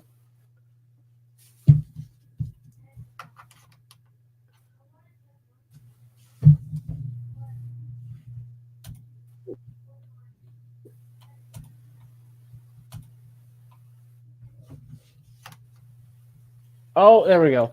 I almost lost again. Yeah, I have like 4 different characters in Fallout 4, but I started a new one just to do the live stream, right? Because I just wanted to see if I could do a live stream like everybody else does video games live. I'm gonna do a video game live, right? So I go out and start doing it, and then I decided to make my character just completely different from anything I've done before. I went to that drive-in in the center, and then as I just started doing unlocking all the settlements. Okay. I haven't signed up with no Brotherhood of Steel or nobody else. I just been with the Minutemen clearing, building all the settlements. Right. And then I have all of the settlements sending resources to Starlight Drive-In. Okay. All the supply lines go to the Starlight Drive-In. So I can go there and pretty much build anything at any time because I've got all the freaking resources. So that's how I started this guy, right? I haven't done anything else yet, but I finally just cleared the last settlement, the lighthouse. And now I'm like, okay, what am I going to do? I'm trying to get the fans to tell me what to do next and where to go. And you know what I mean? Because I don't know what I'm going to do next, but I built it right this time. It's not like the other ones where I just started going willy-nilly playing. It's like this time I'm actually thinking about it. If I was going to do it, this is how I would do it. You know, I don't know if I'm going to be a Brotherhood of Steel or not, or any of that other stuff. I might just be Minutemen to the bone and take over the whole world. My copy of Fallout 4 did something weird. Like I decided, like my sister's ex gave it to me, and he said go with the railroad for your first playthrough. So I did because I had never played it before and I had no clue what I was doing. I had only ever played Fallout New Vegas. So I had an idea of what I was doing, but I decided to go with the railroad, and I did that. And I was like, all right, I'm going to play it again, but this time I'm going to go with the Institute and see what happens, or Brotherhood of Steel, or wherever it takes me. And somehow, I don't know if it was just that Bethesda magic, but all the DLCs and everything, it was even a Game of the Year disc, all the DLCs and everything just deleted. Like, I reinstalled it and everything. They were just gone off the disc. Wow. Yeah, See, I play the game. I play it through streaming on PlayStation. I don't even have the disc. I just got it as a month when they offer monthly free games in PlayStation. I download all those to my library because then I can go stream play them at any time without having the disc, and it still backs up everything. It still saves everything, but you don't have to have it on you don't have to have the disc. You just go play on their streaming service. That's how I play them because I can't afford to buy all the freaking games. I wait until it's free. I add every free game to the library. I go check it out, see if it's any good. If it is, I keep it. If it's not, I don't. It's PlayStation. It's that's how I do it. I'm a PlayStation kid. I had a PlayStation 1 and an Atari growing up, which is kind of where my style of making video games even started. Right now I'm at Atari. Eventually I'll upgrade to PlayStation 1. There you go. I liked Sega Genesis, the Defenders and Missile Command and all those games. I liked all those. But when PlayStation came out and they split where you could split the paddles and more people could play together, then we started playing that very first generic NHL game. And me and my friends would all sit in a room and we'd all be on the team against the computer. But we all knew hockey, so we kicked the computer's ass, right? I mean, it's like we all knew hockey, so we would just crush the computer, man. We'd put it on hard and we'd still whoop it because we'd never be out of position. We knew the game. As I play defense, I'm in position. As you're not going to get it on you're not going to score on my side, because I get to just worry about this one guy. Yeah. I don't have to switch to the other guys or try to control the goalie or anything. I'm just playing this one guy. It's just like, I love it. I love that stuff. Pops, this is a link to Lou's first live draw with Sam Vera. I'm going to have to go check that out later. I did not know that. I let my kids name my last Fallout character, her name, Liz Egg. Liz Egg. I always name all of my characters Turd Ferguson. Mine all have different names, but most of them are names that I've used on other characters in the past. I have a list of original names that I've used in games over the years that I still use in every game because they're original. Nobody else going to use that name or have that name. I hate when you go to try to plug in a name and it's like that name's already in use. And it's like, okay, well, I'm just going to create original names that I know nobody else is ever going to have. And then I can beat every game, right? That's usually what I do. It's also really good to do that because then nobody else can think of your stuff. But yeah, again, I want to throw this soapbox at you. I want to make sure that you've covered everything that you wanted to cover today. And you check out the network for sure. You'll see some other shows you might want to go on. I'd love to have you out for the draw stream. You want to come out and draw on Sundays, man, that'd be awesome. Oh, yeah. I would love to do that. I might do that on my phone. So that way I can have it set up on a tripod. Yeah. And you can see me draw and stuff like that. Because I don't really have anything set up. And if I try to do it on my computer, it will explode. This is exactly with your phone. That's what we got people that do it with their phone. We got people that have the camera tripods and use their computer. But however you can set it up, however it works for you, I'll send you the link on Sunday about noon. Pop in at 1 o'clock, right?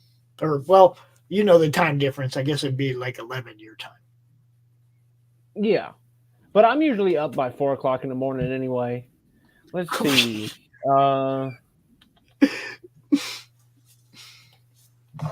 Rabbit Man Mike Seers.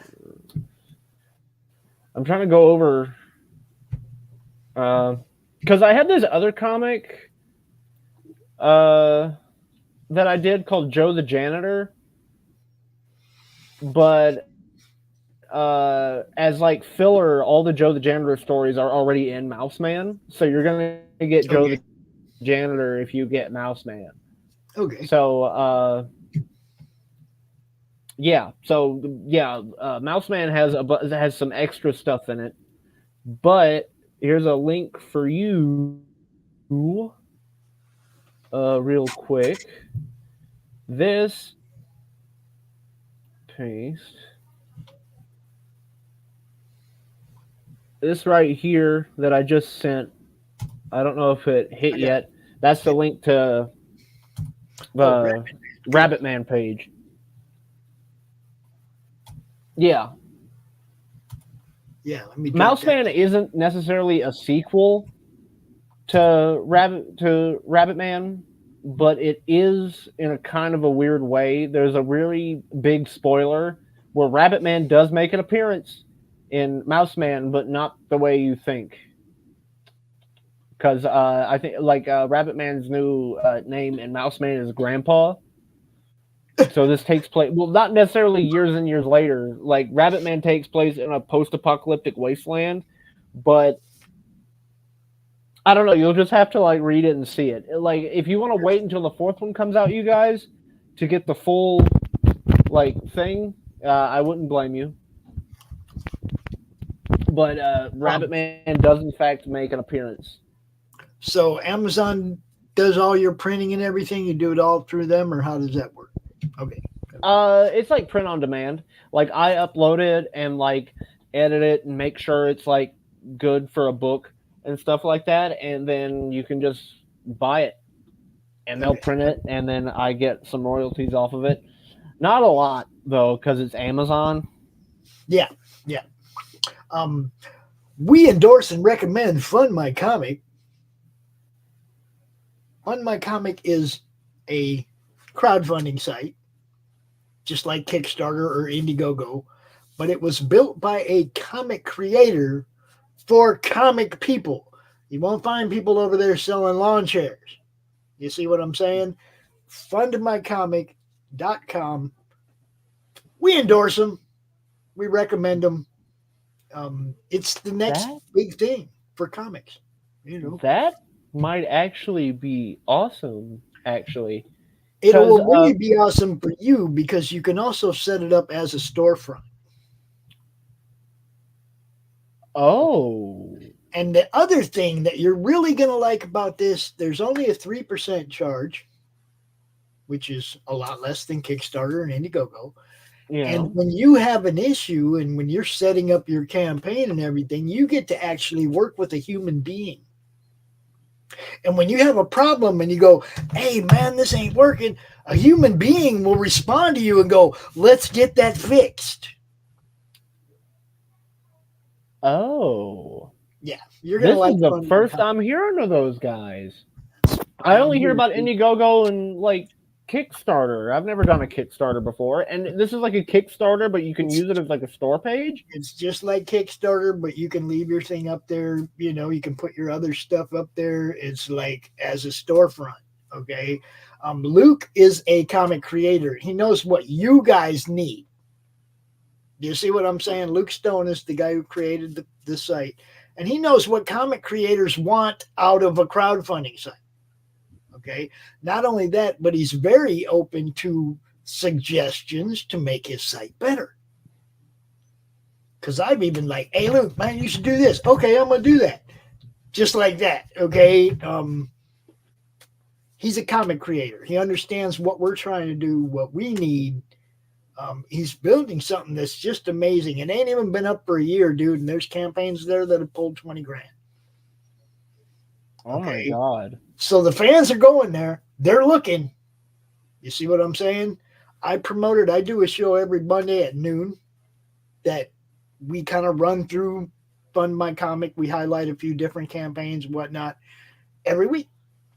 Okay? Because, like I said, I believe in what he's doing more than, okay, I've just seen so many problems that my friends have had with Kickstarter, with Indiegogo, with Amazon, with Crowdfunder, with Zoop, with all of them. Okay, and I'm not trying to say don't use any of them. I'm saying I recommend and endorse this one.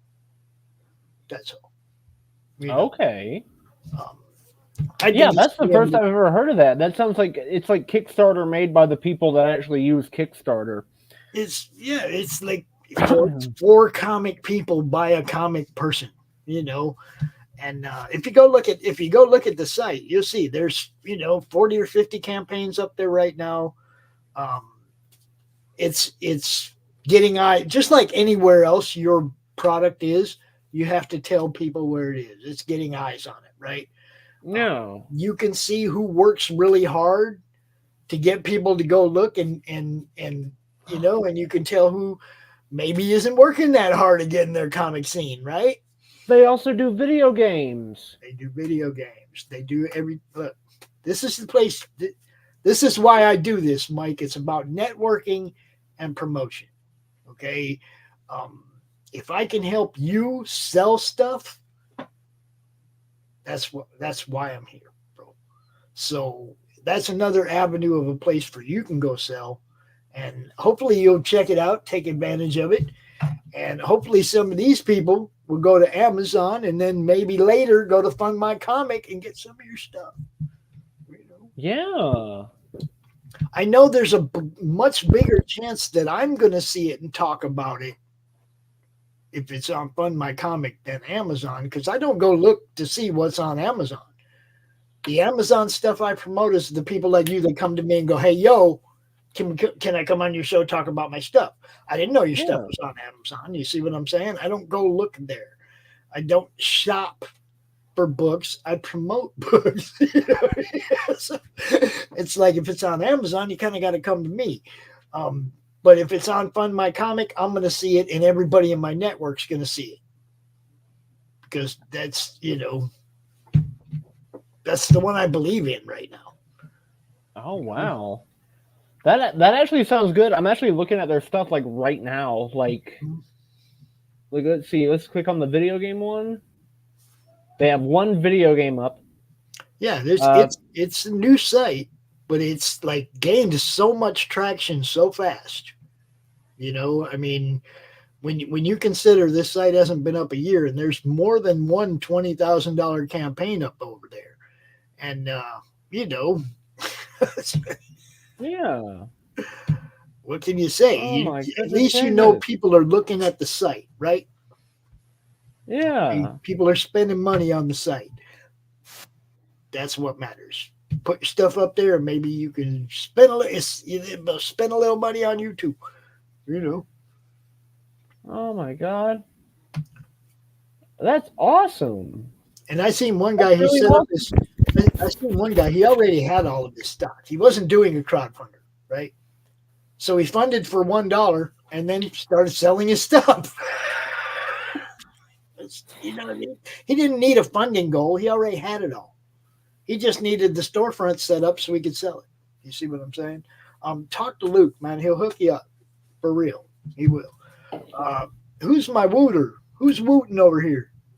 Ryan Howitt. What's up, Ryan? Ryan's another comic creator. Oh, hey, Ryan. What's up? Mike. He said Mike freaking Seers. There you go. Yeah. Everybody knows people around here. Mike, welcome to the madness, bro. Welcome to the madness. Speaking of knowing me, I'm fairly certain there's a lot of people that know me from one thing in particular. It got 5 million views. Let's see. Don't worry, it's nothing bad. Well, it is bad, but it's 5 million views, dude. I'm all about showing it. Let's see it. Let's see here. Let's see. Let's see. Not Matthew Perry. Luke started building Fund My Comic about the same time that I started my ROKU project. You see what I'm saying? We both had kind of the same idea of helping people at the same time. He had the means to do a crowdfunding site, and I have the friends and the means to put up a ROKU channel. So it's like I'm helping the people that run shows, and he's helping the people that promote that make comics, and then through the network we promote them all. It's all one big happy family, man. Really. Well, as long as it ain't Thanksgiving. You know what I mean? I'm the guy that shows up at Thanksgiving, drinks a lot of beer, and then passes out in the mashed potatoes. No one really pays attention to me. I'm the guy. I'm the guy that they forget to invite to Thanksgiving. Oh my god. Well, I'll be invited one year, and then I'll stop being invited after I show up. All right, there you go. I just sent you a little link to it. It's a little segment from it, but the whole thing got 5 million views in its entirety. It was back when I used to look like a little bit like Napoleon Dynamite. Okay, hold on. All right, let me get this up here. Let's see.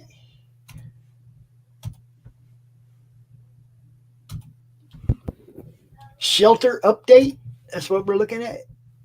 Well, actually, wait. Not that one. That's the update. Hang on. No. Oh, here we go.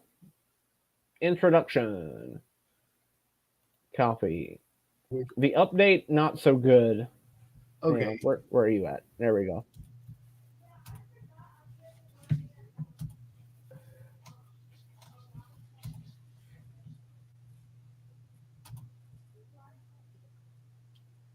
Okay. Shelter documentary introduction. Yeah. Right. I used to be homeless at one point and ended up in this place called Covenant House. And I showed up about a month before these dudes with cameras showed up. And how much of this do you want to play? You can just stop it there. You can just show the link to it. Well, no, I wanted to take a look at it for a minute, but I see it's 6 minutes long, and I don't know if they're going to strike me for copyright or something if I play too much of it. You know, it's YouTube, right? So yeah, let's hit it, see what we get away with. All right. Well, there's the introduction. Where is this?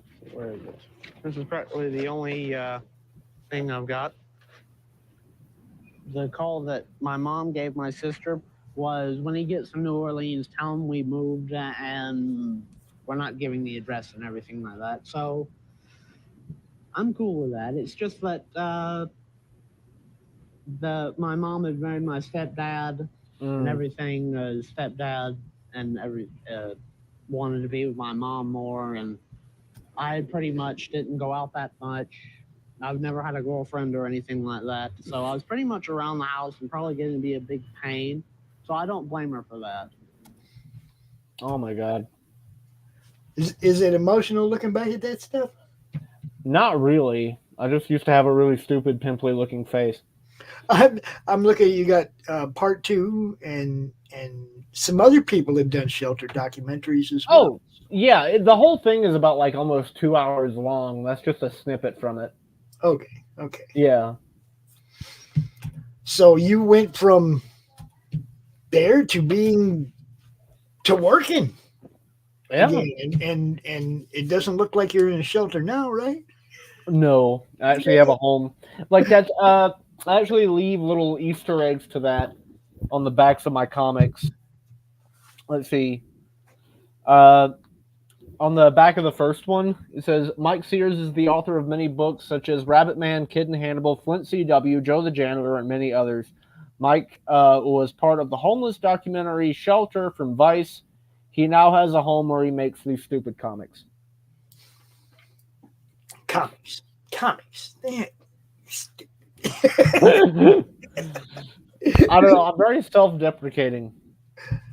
Well, I think that's an artist thing, because, I have so many artist friends that are like, yeah, their work's great. My work sucks. Yeah. The entire world could show up and then just tell me everything that I do is great, and I wouldn't believe them. Yeah. The imposter syndrome is real.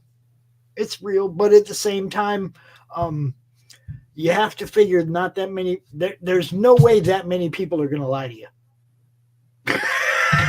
So if that many people like your stuff, you probably got decent stuff. Yeah. the crippling self-doubt, I guess. But I'm learning to get over it. I've actually, I honestly really like the games that I make. I actually really like the video games that I make more than the comics. I look back at the comics and, it's like when you draw something, what you're feeling, what's going on, and everything is all being poured onto that page. Right. So if you drew something when you were in a really shitty spot in your life, you look back at it and you're just like, oh, fuck. Get this out of my sight. I moved past it. But the games that I make, it's a very different feeling. Even if I'm in a really shitty spot, I'll make a video game and then I'll come back to it years later and I'm just like, oh, this is fun. Because it's like video game logic.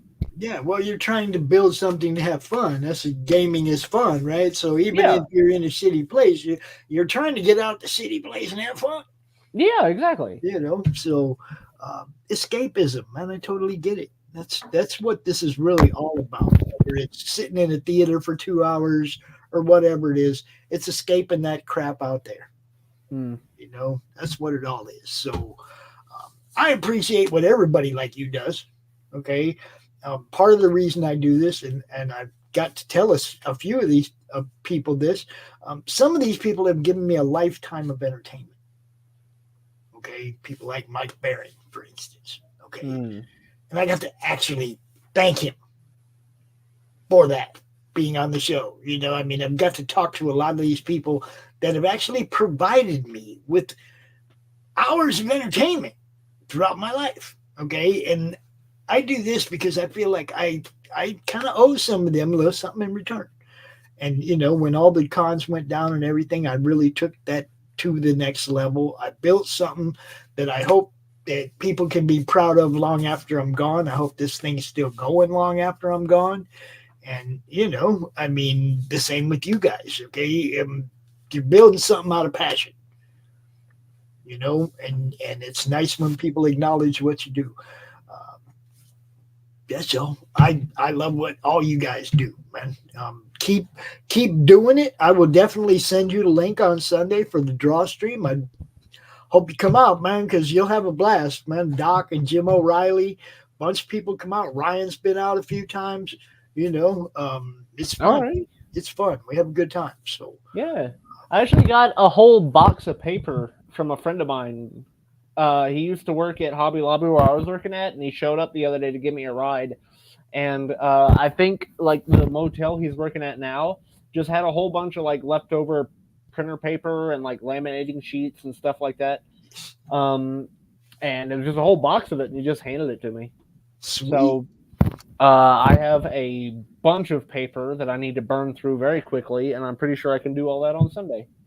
Well, we do some on Sunday. Save some for the next Sunday. I'm just saying. Any last words? Anything else you want to get out to people before we pull this down? Yes. Check out The Apathetic Mouse Man and check out The Outskirts, because when you play that, you'll have a decent idea of what's going to be coming in the other game that I'm making.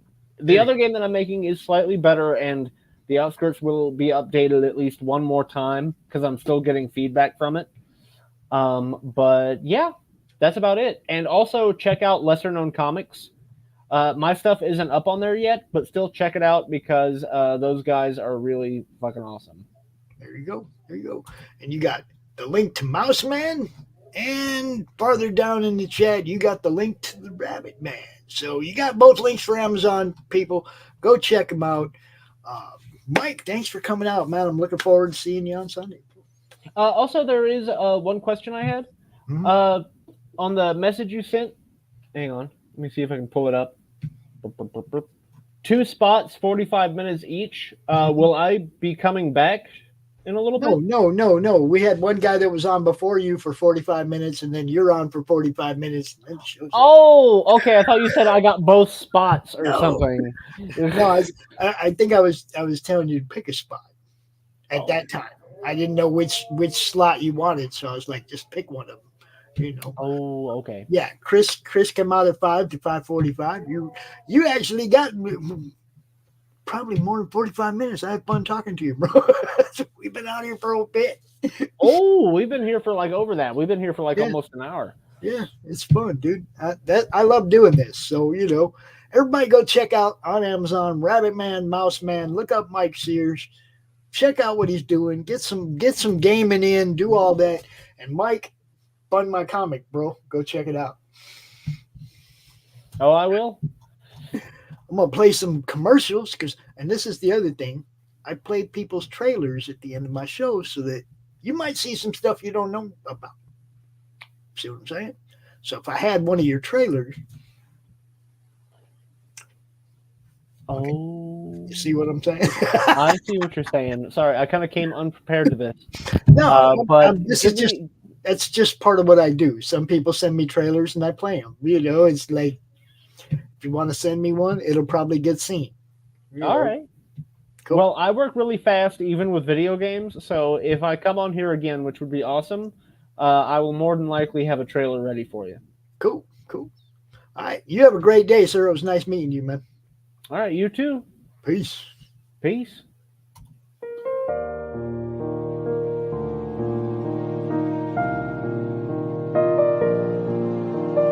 In a small town, unlike any other, Lisa and her husband Ray were away from home for a long time. The stress of the world brought them back to their homestead to recharge. The entire family is reuniting once again for a time of faith, food, and fun. The whole town is invited. Come join Ray and his family for the feast of a lifetime. Welcome to the picnic. Slaughterville Book 3, The Cannibal Rednecks, is a 66-page, full-color story of love, loss, and family, set in the small town of Slaughterville. Look for it on your favorite crowdfunding platform.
Anyway, is it a comic book?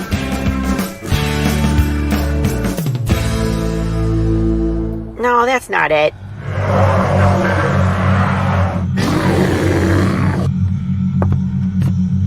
Is it this? What the heck is Path of the Pale Rider, man? There's no way this is right.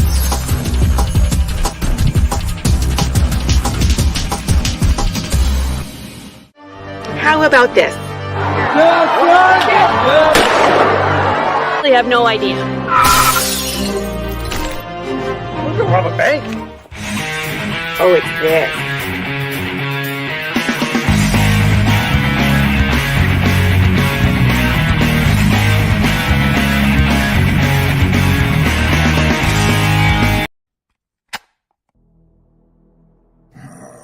I told that moron not to take out my Tchaikovsky tape. No matter, let's get started.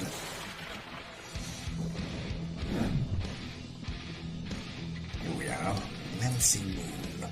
The last time we left our heroine, she had just joined my esteemed colleagues at level M. And the soldier who cannot stop talking, a magician with money issues, and a vampire with a checkered past. But there are other teammates she's yet to meet. One in particular might be a little bit shocking for her. I do hope she's not allergic.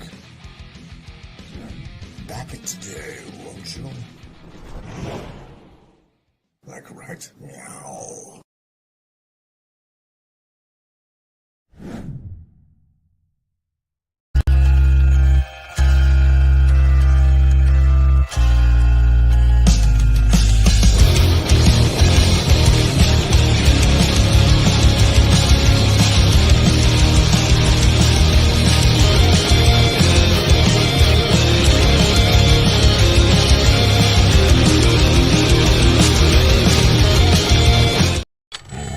There is a creature in the swamps. It lives to destroy. The beast they call Hogzilla. After his latest get-rich scheme goes sideways, Gary Duba, the quintessential Florida man, ends up with a stash of somebody's high-end memorabilia.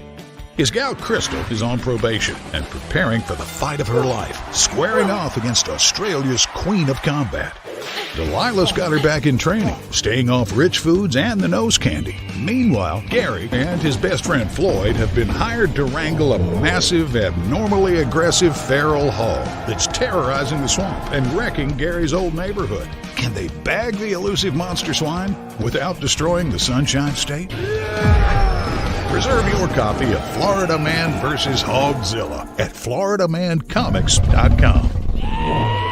We're bringing back Comic Books for Kids provides comic books to kids in hospitals and cancer centers across the U.S. It's a place where we can all work together to make sure every child has a comic book. 100% of all proceeds go towards the kids. It's about making a difference, and while they're in the hospital, allowing them to fly like a superhero, battle dragons, or rescue teddy bears. We are in every state in the country and now support over 160 hospitals. Every month, we add more. Visit cb4k.org.